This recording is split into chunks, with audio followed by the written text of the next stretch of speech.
జై శ్రీమన్నారాయణ. అస్మద్గురుభ్యో నమః.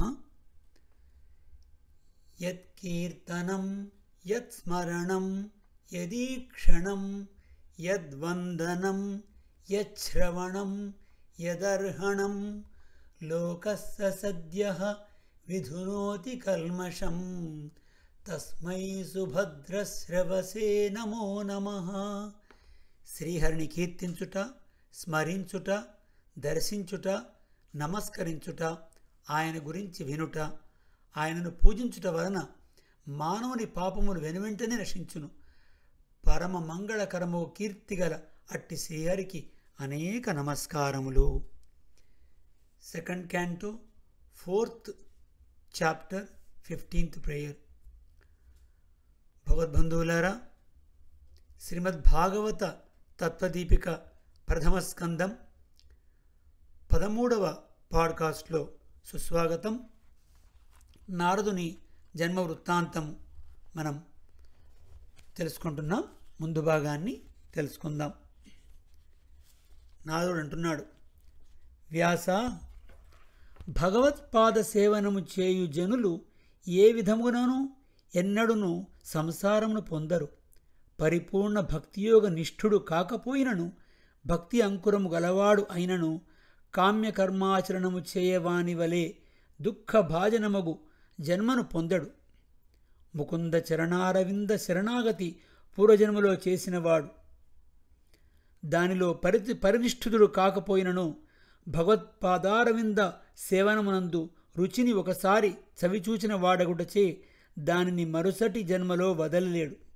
అందుచే భగవద్గుణములను, లీలలను వర్ణించి లోకులకు భగవత్పాద సేవనము వలన రుచిని కలిగించు ప్రబంధమును రచింపుము. భగవానుడు సకల జగత్ సృష్టి స్థితి లయములకు కారణమైనవాడు. అతడు విశ్వము కంటే వేరుగా కాక దానికి ఆత్మగా విశ్వమే తాను అయినట్లుగా ఉండును. అట్టి జగత్కారణమైన వాడే మోక్షమును వసంగదగినవాడు. వేదములను సమగ్రముగా అధ్యయనము చేసిన నీకు భగవద్గుణములన్నీ తెలియను. అవి అనంతములని నీవెరుగుదువు. అయినను నేను దిగ్మాత్రముగా నీకు తెలియజేసి తిని. నీవు భగవదంశ సంభూతుడవు. విశ్వమునంతను ఉన్నదానిని ఉన్నట్లు ఎరుంగదగిన వాడవు. నీవు పరమపురుషుని అంశచే జన్మించిన వాడవు. కర్మాధీనమైన జన్మ కాదు. లోకహితమునకై మీ అంతటా మీరు ఈ లోకమునకు వచ్చిరి. అందుచే నీవు భగవానుని జన్మలను, కర్మలను, గుణములను కీర్తింపుము. కృత్యకృత్యుడవు గమ్ము. దానిచే నీ మనస్సులోని అసంతృప్తి తొలగును. మానవుడు జన్మించి కృతార్థుడు కావాలని అనినచో చేయవలసినది ఆహారం మానిండుట మాత్రము కాదు, మంత్రజపము కాదు, అధ్యయనము కాదు, యాగాదులు చేయుట కాదు, వాపి కూప తటాకాలు నిర్మించుట కాదు, కేవల జ్ఞానము కాదు, దానము కాదు, చేయదగినది ఒక్కటే: ఉత్తమ శ్లోకుడగు భగవానుని వర్ణించుట, వినుట. వీటి యందు రుచి కలిగిన వాడికే జన్మ సార్థకం. అది కలగజేసిన యజ్ఞదాన తపఃకర్మలే సార్థకములు. భగవద్భక్తి లేక ఎన్ని చేసినను వ్యర్థమే. భగవద్గుణములను వర్ణించుట కూడా వేదములను చదువుట వలె ఒక కర్మయే కాని దానికి అధిక్యమేమి అనిపించును. కానీ భగవద్గుణ లీలాశ్రవణము భక్తియోగమందు రుచిని కలిగించును, భక్తిని వృద్ధి పొందించును, దానిచే మోక్షము లభింపజేయును. అందుచే మిగిలిన కర్మల వలె భగవద్గుణములను, లీలలను కీర్తించుట, వినుట ఎన్నటికీ వ్యర్థము కాదు. దీనికి నిదర్శనము నా చరిత్రమే. దానిని వినుము. పూర్వజన్మలో నేను వేదవేత్తల ఇంట పనిచేసాడు ఒకానొక దాసి కుమారుడను. నేను చిన్నవాడనై ఉండగానే చాతుర్మాస్యమునకు వర్షాకాలమున వారింటికి కొందరు సన్యాసులు వచ్చిరి. గృహయాజమానులైన వేదవేత్తలు వారి సేవకు నన్ను వినియోగించిరి. నేను చిన్నవాడనను. బాల్యచాపల్యం నాకు ఉండేది కాదు. ఆటలయందు నాకు ఆసక్తి లేదు. మితముగా మాట్లాడువాడను. వారి శుశ్రూషను శ్రద్ధతో చేయుచుండెడివాడను. వారు సమదర్శనులు అగుటచే వారికి ఒకరియందు అనురాగము ఒకరియందు ద్వేషము ఉండవు. కాని నాయందు వారికి కృప కలిగినది. నన్ను అనుగ్రహించి వారు భుజించిన తర్వాత మిగిలిన పదార్థమును నాకు పెట్టెడివారు. అట్లు వారు ఇచ్చిన దానిని ఒక్కసారి మాత్రమే తిని నేను సుఖముగా ఉండెడివాడను. భాగవత సేవ, భాగవతుల ఉచ్చిష్ట స్వీకారము చేత నా మనసున అంటి ఉన్న పాపములన్నీ తొలగి నా అంతఃకరణమునందు భాగవత ధర్మములందు రుచి కలిగెను. మనసున భగవద్విషయంపై రుచి కలుగుటచే వారు నిత్యము చెప్పడి శ్రీకృష్ణ కథలను, వారు మనోహరముగా గానము చేసడి శ్రీకృష్ణ లీలలను శ్రద్ధతో 3 పూటలా వినుచుండెడివాడను. అట్లు వినుటచే వినడి వారి మనసులో ప్రీతిని కలిగించడి కీర్తి కలిగిన భగవానుని యందు నాకు అనురాగం ఏర్పడినది. అది క్రమముగా శ్రీకృష్ణ భగవాని యందు భక్తి రూపముగా మారెను. దానితో నాకు పరమాత్మయగు భగవానునే ధ్యానించుండుటచే జగత్తంతయు పరమాత్మకే చెందిన ప్రకృతిచే పరమాత్మయే కల్పించి దానిలో జీవుని ద్వారా తాను ప్రవేశించి నిలుపుచున్నాడు అనేది వాస్తవము స్పష్టముగా గోచరించినది. సర్వము భగవదాత్మకముగా గోచరింపసాగెను. ఈ విధముగా 4 మాసములు అనగా వర్ష ఋతువు, శరదృతువు రెండును భగవద్గుణ సంకీర్తనమునే వారి వలన వినుచుండెడి భాగ్యము లభించినది.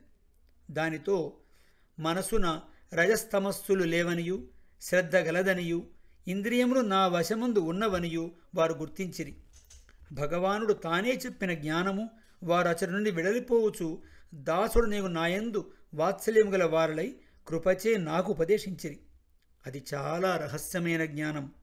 దానిచే విశ్వస్రష్ట అయిన వాసుదేవునకు సంబంధించిన మాయా ప్రభావమును నేనిరింగితిని.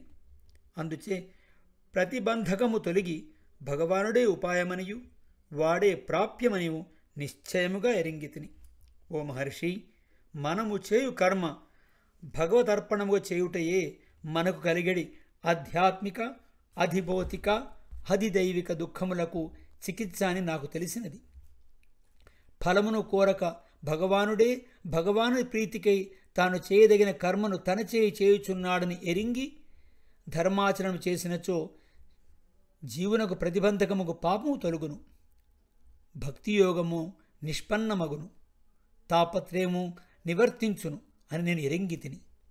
రోగములకు కారణమైన ఆహారం మరణముల తీసుకున్నచో రోగము తగ్గదు సరిగదా. మందు సేవించున్నను రోగం వృద్ధినందుచునే ఉండును.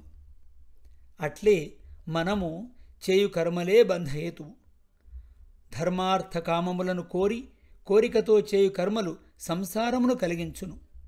ఆ కర్మలే పరమాత్మను కర్తగా భోక్తగా భావించి తననొక పనిముట్టుగా భావించి చేసినచో ఆ కర్మలు సంసారం తొలగించుటకు సమర్థములగును. అట్టి కర్మయోగముచే జ్ఞానము కలుగును. ఆ జ్ఞానముచే భక్తి కలుగును.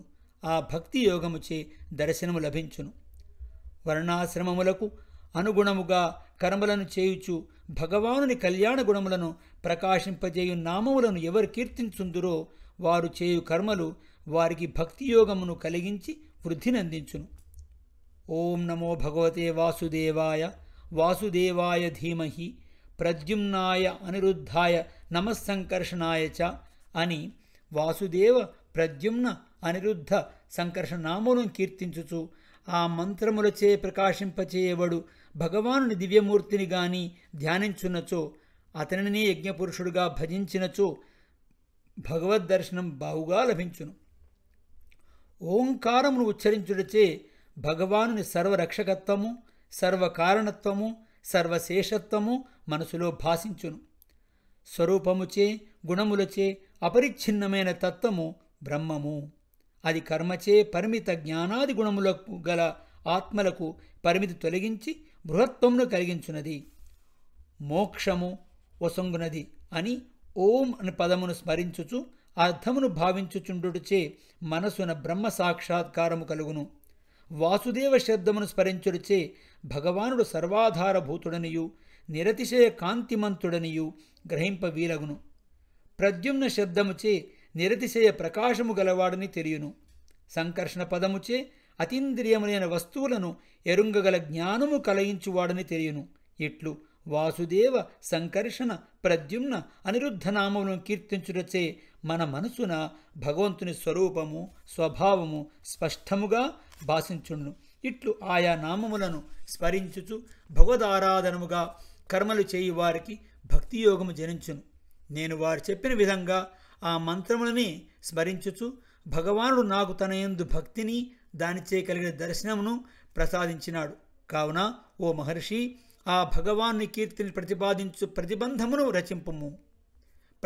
రచింపుము. క్షమించాలి. దానిచే తెలుసుకొనగోరెడి వారికి తెలుసుకొనవలసిన జ్ఞానము పరిపూర్ణముగా కలుగును. ఆధ్యాత్మికాది తాపములు తొలగింపబడును. ఈ దుఃఖములు తొలగుటకు వేరొక మార్గము లేదు. దీని తర్వాత జరిగిన భాగాన్ని మరో ఎపిసోడ్లో తెలుసుకుందాం. అస్మద్గురుభ్యో నమః. జై శ్రీమన్నారాయణ.